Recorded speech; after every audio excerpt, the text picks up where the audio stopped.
रहीम बिस्मिल्लाहिर्रहमानिर्रहीम।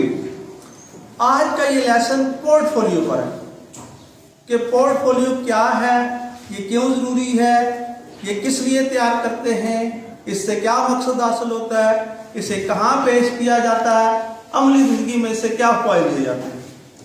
तो पोर्टफोलियो का जो लफ्ज़ है ये लातीनी ज़बान से लिया गया है और इसके जो लफ्ज़ी मानी हैं वो हम कहते हैं कि पोर्ट टू कैरी और फोलियो लीफ और शीट, मतलब something to carry in a paper bag. अब बाज़ लोग ये कहते हैं कि ये लफ्ज़ जो इंग्लिश में है वो इटालियन से आया है और इटालियन में भी इसका मतलब ये है a large thin flat case for loose sheets. अब इसकी जब हम डेफिनेशन करते हैं तो उसमें डेफिनेशन में हम कहते हैं a collection of work or documents that are representative of a person's skills, कि ऐसा एक डॉक्यूमेंट और जिसमें फ़र्द की स्किल्स हों और उसकी सारी जो वर्क है, जो काम किया, उसको पेश किया जा सके। अब पोर्टफोलियो जो है मुख्तलिफ तरह की होती है। बिजनेस पोर्टफोलियो होती है, आपकी जो स्किल्स यानी पेशा वराना पोर्टफोलियो होती है, आपका कोई भी जो जिस पेशे से वाबस्ता है, जिस काम से वाबस्ता है, उसके मुतल्लिक होती है। लेकिन हम जो आज यहाँ जिसकी डिस्कस कर रहे हैं वो है ट्रेनिंग पोर्टफोलियो। कि ट्रेनिंग में पोर्टफोलियो की क्या अहमियत है, ये ट्रेनर्स के लिए कैसे मुफीद है और ट्रेनी के लिए कैसे मुफीद है, तो इसके हम स्टेप्स हैं उन पर बात करेंगे। तो हम कहते हैं कि जो ट्रेनर या ट्रेनी के लिए पोर्टफोलियो होती है उसके ये स्टेप है। नंबर 1 है पर्सनल प्रोफाइल, जिसमें सीवी लगती है, जिसमें उस फर्द के मतलब सारी मालूमात होती हैं, उसकी तालीमी काबिलियत, उसके सर्टिफिकेट, उसने ज़िंदगी में क्या किया, सारा कुछ।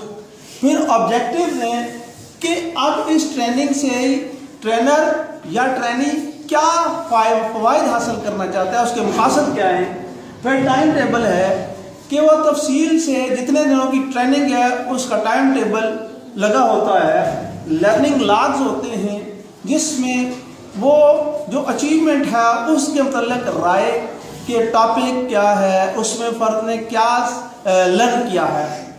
हैंड आउट कि वो जो ट्रेनिंग का मटेरियल है वो उसमें लगा होना चाहिए।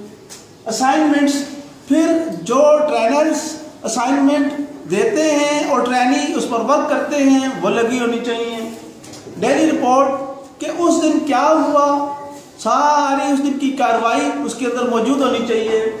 रिफ्लेक्शंस कि आपने जो कुछ उस दिन सीखा उसके मतलब आपकी क्या राय है वो। उसके पोस्ट टेस्ट के उस ट्रेनिंग में जो पोस्ट टेस्ट हुआ आखिर में उसमें आपकी कारकर्दगी क्या है। और सर्टिफिकेट्स, उस ट्रेनिंग के एवज जो आपको सर्टिफिकेट मिले वो क्या है। ये तो एक मिनिमम सी पोर्टफोलियो जो है उसके मतलब बात की। आप इससे बेहतर पोर्टफोलियो भी तैयार कर सकते हैं।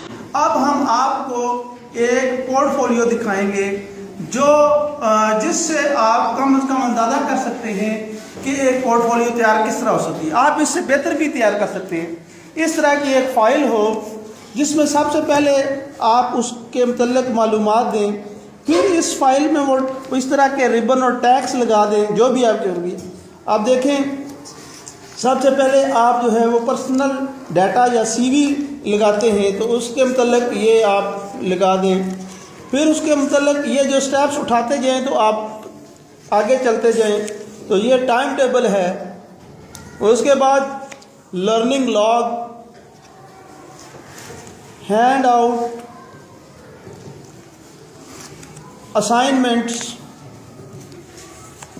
Reflections, post test, certificates. अब ये आपके सामने एक हमने पोर्टफोलियो पेश की है। थैंक्स।